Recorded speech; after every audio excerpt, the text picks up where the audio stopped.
Good morning to all of you. मैं doctor Sarla. आज का जो हमारा टॉपिक रहेगा वो राजस्थान में हम पढ़ेंगे कि जो राजस्थान की प्रमुख मस्जिदें हैं और मकबरे। हम आरपीएससी में जितने भी रिलेटेड कॉम्पिटिटिव एग्जाम होते हैं या कर्मचारी चयन आयोग से रिलेटेड जितने भी कॉम्पिटिटिव एग्जाम होते हैं उनमें मोस्टली क्या देखा जाता है कि बेसिक क्वेश्चन, डीपली क्वेश्चन और वो भी short question and sweet question होते हैं, वहाँ से क्वेश्चन दिए जाते हैं। और हमारे जो आरपीएससी ने ये लागू किया है कि ये हमारा जो राजस्थान का कल्चर है, राजस्थान की जो हस्तकलाएं हैं, राजस्थान की मंदिर है, जितने भी लोग देवी देवताएं हैं और मोस्टली कोई सा भी कंपटीशन में वहाँ से ऑलवेज क्वेश्चन दिया जाता है। तो आज हमारा वही टॉपिक लिया है कि राजस्थान की प्रमुख मस्जिदें और मकबरे। हम बात करते हैं गमता गाजी। देखिए, इसको हमें रटना नहीं है, हमें इसको समझना है गमता गाजी। अब गमता गाजी की मीनार आते हमने पढ़ा है कि वहाँ पे जो जोधपुर में आपने देखा होगा कि देवी देवताओं के पीठ बने हुए हैं, तो वहाँ पर इस तरह से उन्होंने इसको कोऑर्डिनेट किया है कि गमता गाजी की मीनार, गुलाब खां का मकबरा, एक मीनार मस्जिद और गुलाब कंद, ये सारे हैं वो जोधपुर डिस्ट्रिक्ट में है। अब आप ये ध्यान रखें कि जोधपुर जिले को ढंग से लर्न करें। मोस्टली क्या होता है कि जैसे आरएस में पूछा गया था सन सिटी किसे कहा गया है, सन सिटी, तो ये जोधपुर को ही कहा गया है। तापी बावड़ी कहाँ पर है, जोधपुर डिस्ट्रिक्ट में ही है। अगर अपन मयूर से याद रख सकते हो, मयूर ध्वज, मयूरगढ़, है ना, तो ये भी हमारे जोधपुर डिस्ट्रिक्ट में है। तो क्लियर, गुलाब खां का मकबरा रोज से लर्न कर सकते हो, जोधपुर में। गमता गाजी जोधपुर में, एक मीनार जोधपुर में और गुलाब कलंदर जोधपुर में, तापी बावड़ी जोधपुर में। रटने की कोई आवश्यकता ही नहीं है। नेक्स्ट हमारा क्वेश्चन है अलाउद्दीन की मस्जिद। आप देखिए, अलाउद्दीन की मस्जिद आते ही मस्जिद और वो अलाउद्दीन खिजली, आपने देखा होगा रणथंबोर का 1301 में पहला साका हुआ था, ठीक है, हमीर और अलाउद्दीन खिलजी के मध्य में। तो हम अलाउद्दीन आते ही और मलिक साहब पीर की दरगाह आते, आप यहाँ पे क्या करोगे, जालो। क्लियर, जालो। नेक्स्ट क्वेश्चन है चोटीला पीर दुल्ले शाह की मीनार। हम चोटीला पीर दुल्ले शाह की मीनार आते एक क्वेश्चन इससे जोड़ दीजिए कि करेला रेलवे स्टेशन,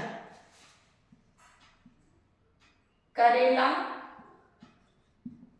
खाते हो ना, वो वाले करेला रेलवे स्टेशन। मतलब अपन को लर्न करना है, किसी भी चीज को कोऑर्डिनेट करके अगर अपन लर्न करते हैं तो एग्जाम में हमारा जो वेट है वो बढ़ जाता है, क्योंकि यदि हमने सही किया है तो हमारा कोई नेगेटिव स्केल है ही नहीं, और यदि हमने गलत कर दिया, जो हमने गलत किया है, तो हमारा जो सही क्वेश्चन किया है उसमें से भी माइनस चले जाते हैं। तो ये ध्यान रखना है। और अब की बार हमारे राजस्थान में जितने भी कॉम्पिटिटिव एग्जाम है उसमें 5 ऑप्शन दिया है, तो यदि हम उस क्वेश्चन को हम अटेम्प्ट नहीं कर रहे हैं तो वो 5 क्वेश्चन वाला कॉलम है, 5 जो कॉलम है अनुत्तरित प्रश्न, यानी उसका उत्तर नहीं दिया जा सकता, तो 5 वाला कॉलम को हमें गोला करना है, ये आप को ध्यान रखना है। और कभी भी मतलब कॉम्पिटिटिव एग्जाम में अपन तैयारी करते हैं तो ऑब्जेक्टिव क्वेश्चन नहीं पढ़े प्लीज। ऑब्जेक्टिव क्वेश्चन से आपका राजस्थान का जो हिस्ट्री है, राजस्थान का पॉलिटिकल साइंस है, राजस्थान का ज्योग्राफी है, राजस्थान का इकोनॉमिक्स है, वो थोड़ा मिक्स हो जाता है और कंफ्यूजन ज़्यादा होता है। किसी भी आपको टॉपिक को पढ़ना है तो उसके आसपास का बैकग्राउंड पढ़ने से प्रॉपरली अपन आंसर पे जाते हैं और वो रटे नहीं जाते, वहाँ पे हमारा वेट ज़्यादा होता है, हम बढ़ते हैं और हमारा क्वेश्चन कभी गलत नहीं जाएगा। यदि हम डायरेक्ट आंसर रट लेते हैं तो वो मिक्स हो जाता है और वो भूल जाता है कि इसका जोधपुर का होगा या अजमेर का है या जालौर का होगा। इस तरह से हमारे माइंड में एग्जाम का जो फोबिया होता है उसकी वजह से आप कंफ्यूजन में हो जाते हैं, इसलिए ध्यान रखें। तो बात कर रहे थे हम चोटीला पीर दूल्हे शाह की मीनार, बहुत इंपॉर्टेंट टॉपिक है। खुदा बख्श बाबा की दरगाह, अगर खुदा बख्श बाबा की दरगाह करेला रेलवे स्टेशन, यहाँ पे चोटीला पीर दुल्हन की सगाई करेला रेलवे स्टेशन, ये सब कहाँ पर है? पाली डिस्ट्रिक्ट में।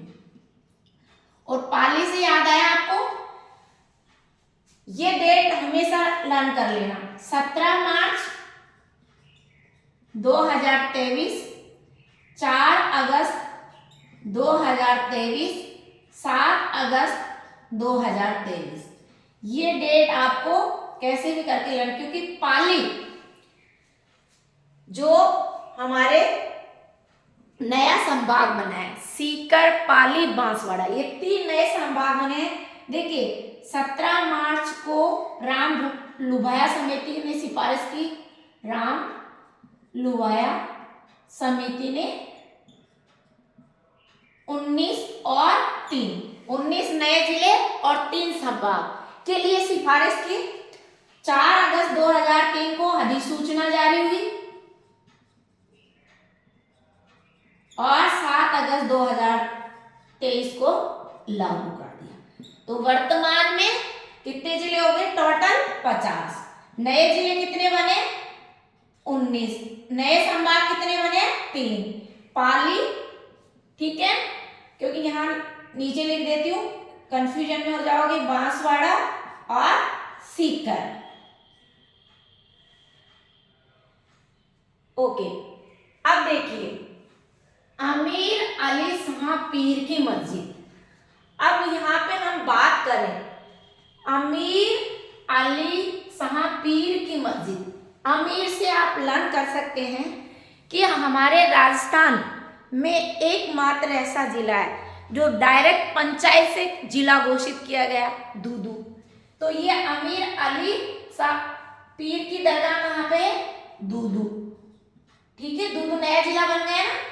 हाँ, तो ये ध्यान रखने हैं, जयपुर से कटकर अलग होकर नया जिला बना है दूदू, ये ध्यान रखा है। नरहड़ शरीफ की दरगाह झुंझुनू में, नरहड़ शरीफ की दरगाह झुंझुनू में। ओके, नालिसा मस्जिद। अब देखिए नालिसा, आपने देखा होगा कि हमारे जयपुर जिले में सांबर झील है नमक के लिए, ठीक है। अब तो ये जो सांबर झील है ये दूदू डिस्ट्रिक्ट में आ गई है, ये ध्यान रखना है। तो दूदू डिस्ट्रिक्ट में आ गई, तो ये सांबर जो नालिसा मस्जिद कहाँ पर है? सांबर में, क्लियर। और सांबर वर्तमान में दूदू जिले में, सांबर झील दूदू जिले में आ गई, ये भी ध्यान रखना है, आपको रटना नहीं है, समझना है। फिर हम बात करें सफदरजंग एवं फतेहगुबंद।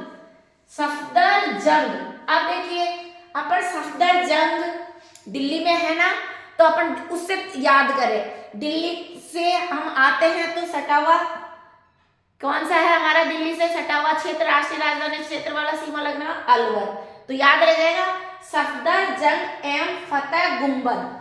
और नेड़ा की छतरी ये कहां पर है? अलवर जिले में। तो अलवर, सिंह का सिरमौर सरिस्का अभ्यारण्य अलवर में है।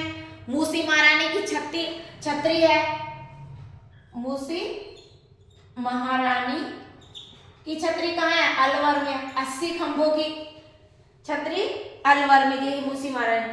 अब देखिए नेक्स्ट हमारा क्वेश्चन है ऊषा मस्जिद। ऊषा मस्जिद बयाना में, ठीक है, बयाना भरतपुर में। जामा मस्जिद भरतपुर में। अब हम बात करें नेक्स्ट नेहर खां की मीनार। नेहर खां की मीनार कोटा। नेहर खां की मीनार कहां पर है? कोटा। कोटा डिस्ट्रिक्ट आते ही राजस्थान का पहला जिला कोटा है जहां महिला साक्षरता सर्वाधिक है। महिला साक्षरता में सर्वाधिक महिला साक्षरता कोटा। फिर नदियों वाला संभाग, सर्वाधिक नदियों वाला संभाग कोटा।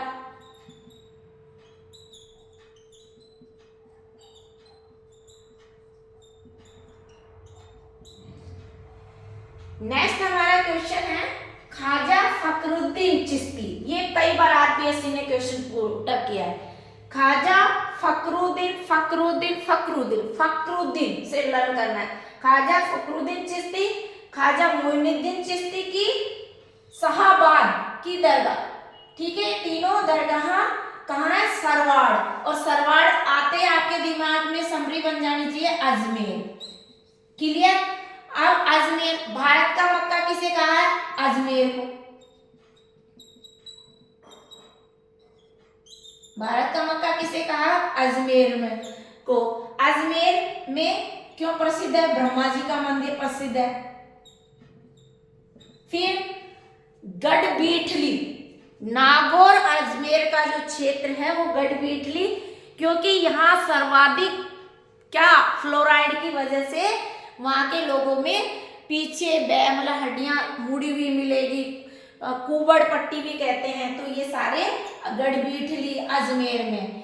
इस तरह से जो आपके क्वेश्चन का स्टेटस रहेगा वो इस तरह से आपको point two the point learn करना है। कहीं कोई रटने की चीज नहीं है, ना आपको कंफ्यूजन होगा जब आप आंसर देंगे।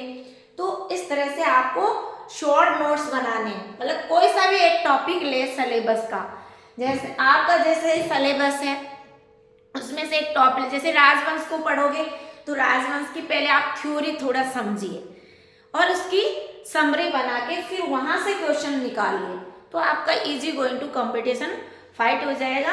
और आपको अग्रिम ढेर सारी शुभकामनाएं नए वर्ष की सभी स्टूडेंट्स को, और अपनी पूरी रणनीति बनाकर तैयारी करें। बिल्कुल मतलब ऐसा नहीं एंटरटेनमेंट करें, ऐसा नहीं कि आप बस किताबें पढ़ने लगे 8-8 10-10 घंटे, ऐसा नहीं है।